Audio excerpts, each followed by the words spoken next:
If you're landing on this video out of the blue, welcome. I recently had a very good friend of mine ask me how I organized myself and how I became so effective on certain things that I do in my life. So he wanted, to know how I use certain platforms. So I asked him for a few days if that was right, and he said yes, because I wanted to create a course that I thought more people would get value from this. So I created a series called I Cloned My Brain that I've been releasing here on YouTube.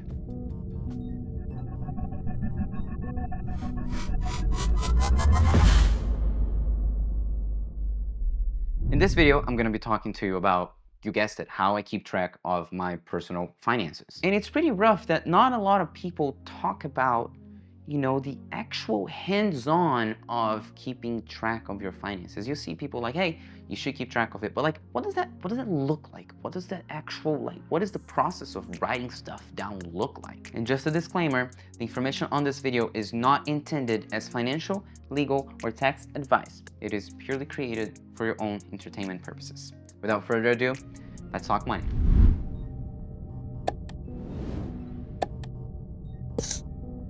Truth be told, you can earn a lot of money and still be broke. There are a lot of doctors, engineers, lawyers, and entrepreneurs who have a lot of money and yet are not truly wealthy. So what's going on? You see, if you're relatively new to personal finance or finance in general, one of the concepts you need to familiarize yourself with is the concept of cash flow. And in simple terms, cash flow really just is the money coming in. Now, think of this. If a doctor has $200,000 coming in, but $210,000 coming out, or in expenses, then, well, the doc is cash flow negative. And in other words, the doc is losing money. So what makes mortals achieve financial success? You see, one of my life goals is to become financially independent.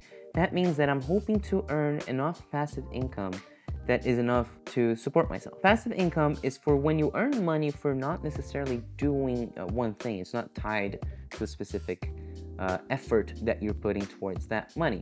An example would be, say your favorite black beverage that has a lot of caffeine. Say you own some stocks of those, you are a shareholder, you're part owner. Every year or every quarter, they will give you some cash just because you are an owner, right? The company is doing well and so on. Those are dividends. That's one of the ways to earn passive income. That's just one example, but in general, say I just want to play the guitar and make videos like this without ever having to worry about making money, because that's already happening on the background. That's what I'm looking for. I'm lazy. To achieve that goal, however, I truly believe that I should be watching over my expenses and making sure I know when my money is coming out. And the biggest thing that I've done is that I keep my tracking system as dumb as possible. Yes, I may get some hate in the comments, but yes, I keep it as dumb and simple as possible. Let me explain that to you. Now, time to get our hands dirty. What you're gonna see right now is my Notion financial tracker. And I'm gonna show you that feature that I spoke about earlier today, about the Command P, and I'm pressing Command P, and then you can search, right, within that. And one of the ways to go over here, so like if I had the education or the finances over here, I would search for that, and I would be able to go over there. Now, I put a couple things on this page, and I'm going to go one by one. I'm going to explain everything. Obviously, the numbers are just made up, so you get a general sense of how this works, and then you're supposed to add in whatever works for you, okay? So over here, this is the budget part. This is the monthly part that I spend the most time on a monthly basis, obviously, because as soon as I make a purchase, I will write it down here. But say, you put the month over here, whatever the month is. And then say your income, now we're going to go down each one of them. Say your income post-tax. Now, if you're a W-2 employee, you're not supposed to be putting your whole salary divided by 12. You're supposed to put in what you actually get in your bank account. In case you provide services and you don't get taxes taken out, you need to account for the taxes, right? Search for a tax calculator and make sure that you have that extra step showing how much is in taxes, because you don't want to have that trouble later on with the IRS. Now, so say after tax, you have here $3,870. Obviously, the numbers are going to be broken down. My suggestion is to never really worry about the pennies, okay? And often enough, not even worry about the single dollars either. It just makes your life easier. It's just, round up 1 month, round down 1 month. It's just whatever. You're going to be okay. If you can, save as much as you can. We talk a lot about investing. Save money. It's good to save money. It's a good habit. It helps. For rainy days and emergency fund, it's nice. And the way I found that works for me is that I'm automating it. Meaning, if I get my paycheck on every 2 Fridays, right? On that same Friday, I have the money automatically. So it's like, say you're putting $750 a month on your savings account. Half of that, twice a month, is going to go directly into your savings account. Directly. You don't even see it. It just happens. There's two reasons for that. One of them is that automating it makes sure you don't forget it. But then two, and most important, it takes out the friction. When it takes out the friction, it just happens. If you had to physically go in there every month and twice a month, you go in there and you make that transfer, there's a big chance that you're gonna be late one day, you're gonna feel like you could use the money one day. It's always better to just send it out, and then if you need to take it back, just draw it back to your account for whatever reason, right? The next thing is that I hope that you can see that I immediately put savings first. Savings first. Then rent, utilities, then everything else. Savings first. You take care of yourself first. And then I go over here. Rent and utilities. Please don't go into debt. This is why we're doing the situation. Don't get into, pay the people you owe. But you get my point here. You're supposed to still be watching out for your future and taking care of yourself. Rent and utilities. I just put them over here. Say rent is 900 bucks. Utilities is 70, whatever. Don't know your specific numbers. Self-development. This could be anything, really. It could be from a book that you feel like you're learning, a course that you want to take, be it like a digital course or an actual like class, a salsa class that you want to take, whatever. Anything that theoretically grows you as a person, okay? I think it's highly beneficial to have this there. I've had it some months, I didn't have it some months. It works, life changes, you're gonna figure this out. All of this is just a template for you to find out what works for you, okay?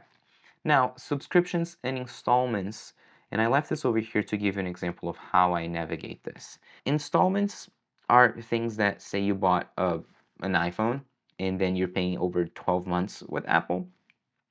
You would pay, say you're paying 100 bucks per month. Those are the installments, and I would write them down over here, right? That goes out every month. And then the subscriptions themselves, right? Like Apple Care, Audible, whatever. And then I do the quick sum over here, the 8 plus 20. And then if there are multiple here, I would have done the same thing. So in this case, it would be 100, right? And then you just add them both, put them over here, which this is not even right. Oh, I know why I did this. There you go. This would be the other part of the cash over here. So this is 120. This is going to be another 72, right? On whatever else. Other installments.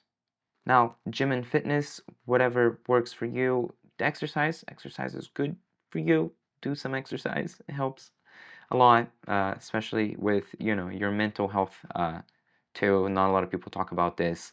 Learning, which is the next video, that also plays a big role. I don't discuss that specifically in that video, but exercising, think, your body's functioning properly, you're getting enough oxygen, obviously you're going to end up learning better.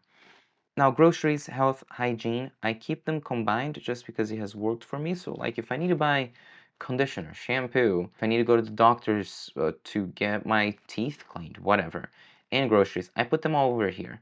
Don't ask me why, it just works for me. Again, just a template. And it has been working for a long time now. So put the budget over here. Entertainment, whatever there. Transportation, be it your car, gas, subway, Uber, whatever else, right? And then other, which could be miscellaneous. You could be gifts, could be whatever. It's just other. It's there. The goal over here, however, that I want you to realize is that obviously this is money coming in, the income. And if you have multiple sources of income, please write them individually. I think that's going to help. And everything else is a negative, including the savings, by the way. Why? Because I want at the end of the month for this to be 0. okay? We want a budget that adds to be zero, net zero. And you also might have noticed that this is a planned tab because there's a big chance that your salary is probably going to be the same, but there's a big chance that as, and we're just going to copy this over here, but as the month goes by, right, you're going to start adding things. So like say the gym was actually 79, and then say groceries was indeed 400, or it was like 400, 411, I don't know, or to keep it simple, 420. And then you're going to have to, you see how this changed already? So this is not the same, and this is not the same. So your goal now here is to also adjust this because you want this to be mobile. Now you have $1 left, theoretically, here, right? In this case, you could have just put the dollar over here. What if it's more? Okay, let's keep going. Say in entertainment, you actually spent 800 bucks. Transportation was 200 bucks. Other, you spent 300. Subscription installments, that was 200. Self-development, say you spent 2.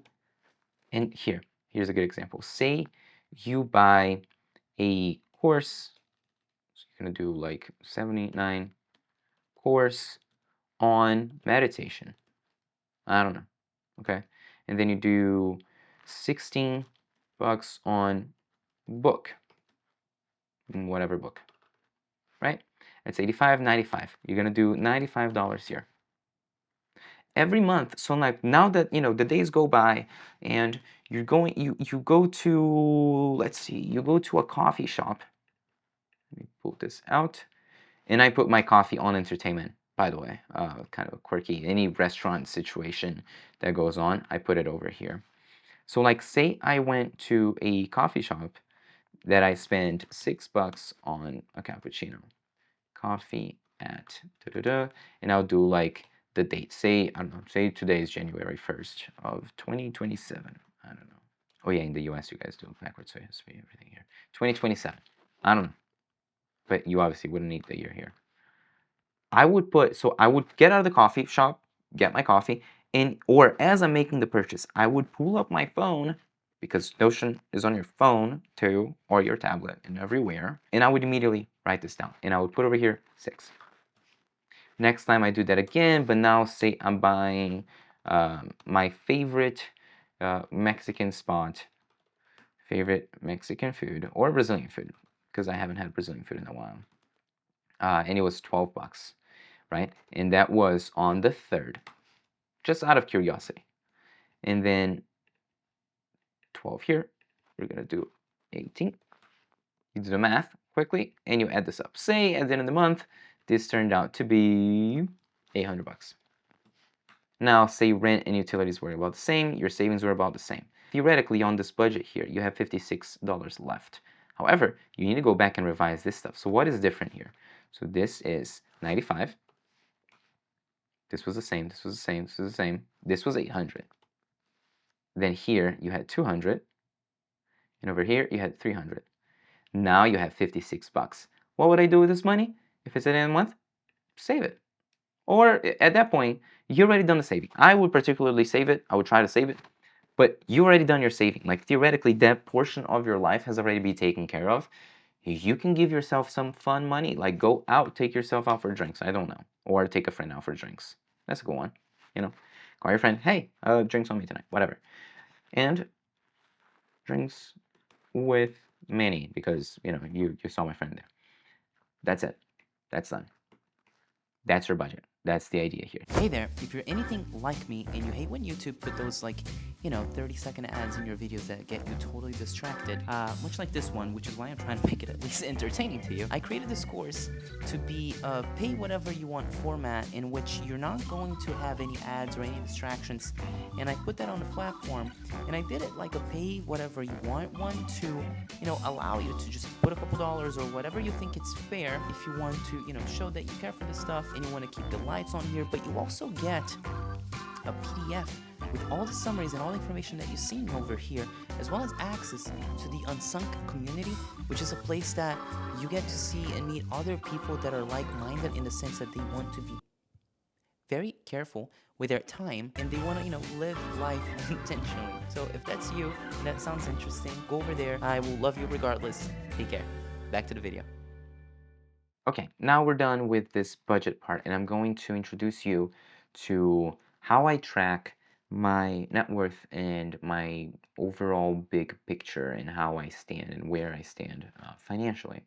So we're not going to talk about the goals right this second, but let me pull this out real quick. Say this is, we're joking, 2027, right?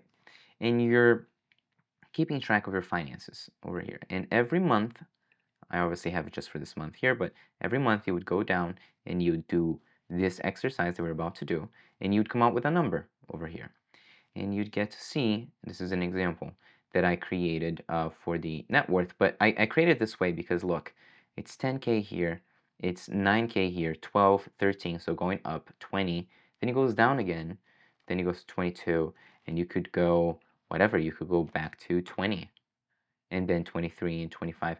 The point here was that don't expect your financial literacy and financial success and financial stability to be linear. Life happens, and I really want you to internalize that. Okay, now let's pull this up. Let's go over here. First thing, so this section is like your bank accounts, all sorts of them. Then the next one is the big picture, which is where you would see, your net worth, how much you own, how much you owe, and then you get the final numbers, things you might have to pay, things you might want to be or have to get paid, like somebody owes you money or whatever. And then at the end, you take a screenshot of this at the end of the month and just place it over here, right? So this is going to be filled with information, which we're going to take out for now.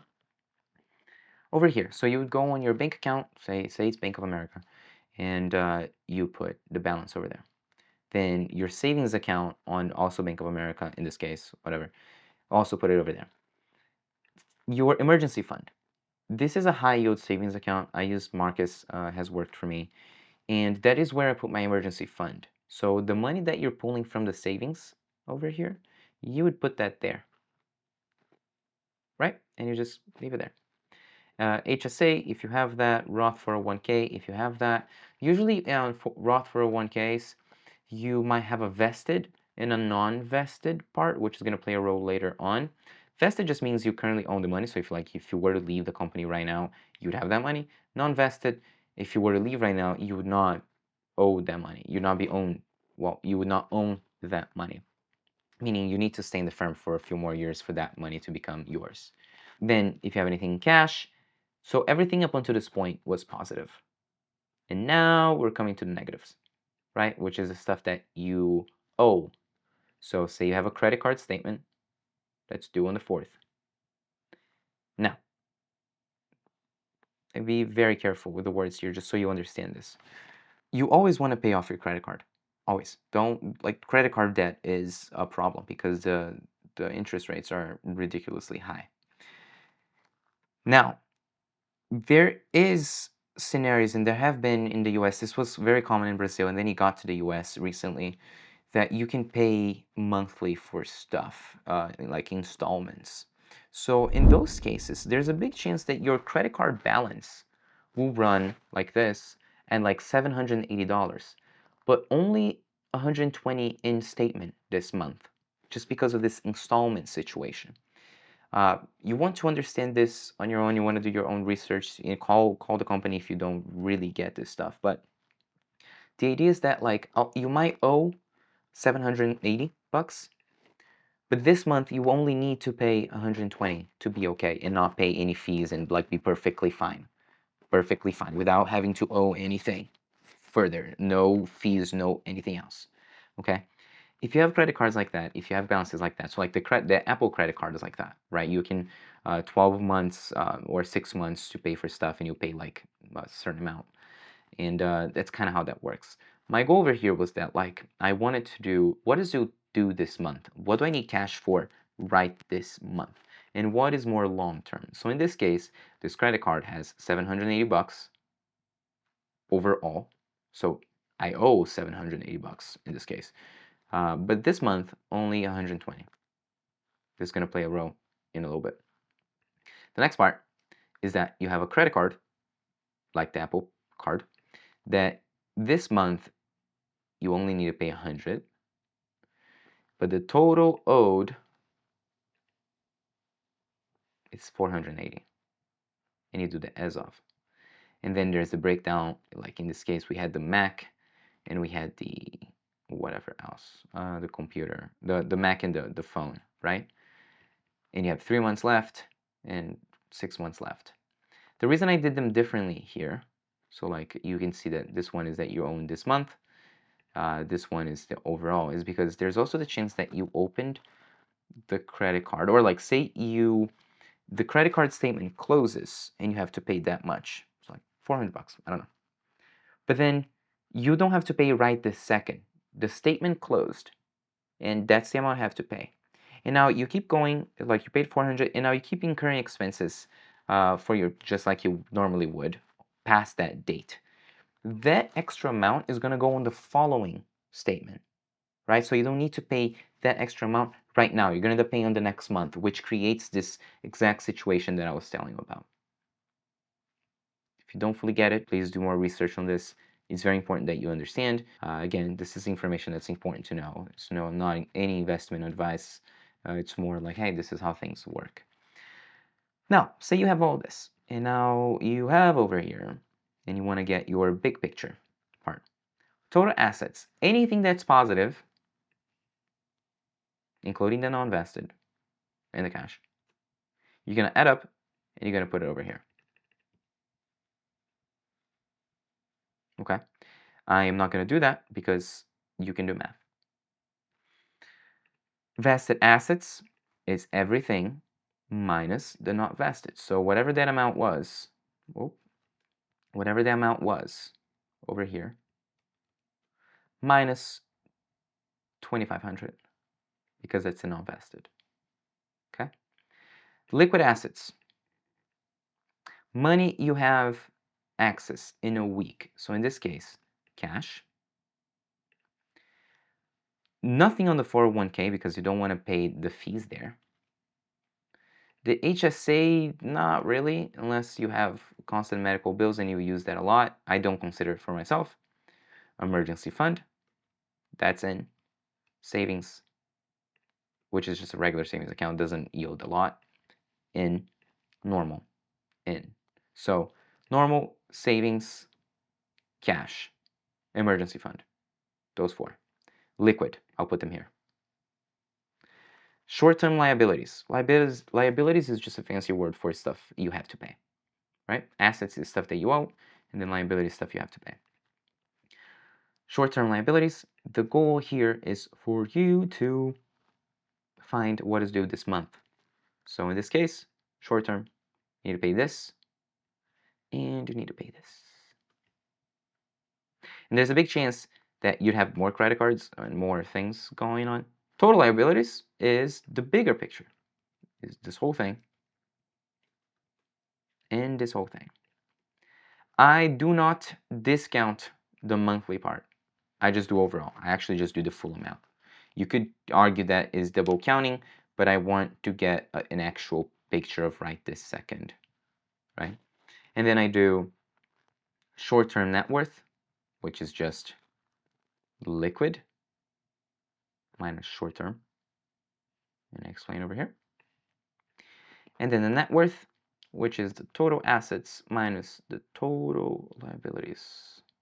Oh my God. Well, no, actually, I was going to take this out. But I'm going to keep it here. Comment, probably still recovering from unsunk payment. It was a 3K payment. Need to keep it tight. This was a comment for myself because my net worth went down and I was like, what is going on? And what can I do about it? So I left this over here. Comment, probably still recovering from the unsunk payment, right? So this is what it really looks like. This is actually the nitty gritty of like, yeah, let me sit down.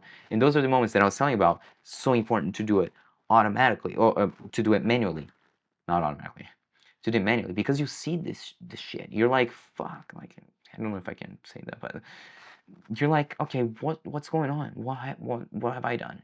and then you'll get a sense of, you know, what's in there. Now, payables. So say you, let me think of a payable here. Say someone bought concert tickets for you, and I, just because I'm doing the reverse here, it kind of works. And you haven't paid yet, but you know you will have to within the next couple months for whatever reason, or you know there's a big expense coming up. So like if I'm doing trips to Brazil, I might put it over here, but generally it's expenses that have already occurred. You know, just I'll have to pay somebody or something or some business. Same over here. I bought tickets for somebody, and they're gonna give me tickets. I don't even know if, I don't think that's the actual amount, but it's over there. Okay. I don't add them into my net worth because there's always the chance that something happens in between and this person doesn't pay, right? This is the nitty gritty, the detailed of how I navigate this stuff. Okay. It works for me. It may not work for you. It might work for you. But the idea, we're still going to go through the goals tab. The idea is that you are going to go through many versions of this situation before you can find what really works for you. Let me open the goals tab. Over here, you can write down your goals. You put this drop down over here, and then you put further detail on it, right? Like pay off student loans. Is it realistic? Is it specific? Is it achievable? Is it relevant? It's I think I used the so-called smart goals over here. If you don't know what that is, like the word smart, and each one of them specific, measurable, achievable, relevant, time specific. Like when do you want to achieve it by? I don't think this is an actual example. Oh no, actually my pay off student loan, it is a goal that I achieved. Yep. So, that's the idea over here. You can keep track of it. Boom, I clean this up and I put this over here so when you download the template, you can have this. Okay, nice. I hope you got a better sense of what that actually looks like on a day-to-day basis.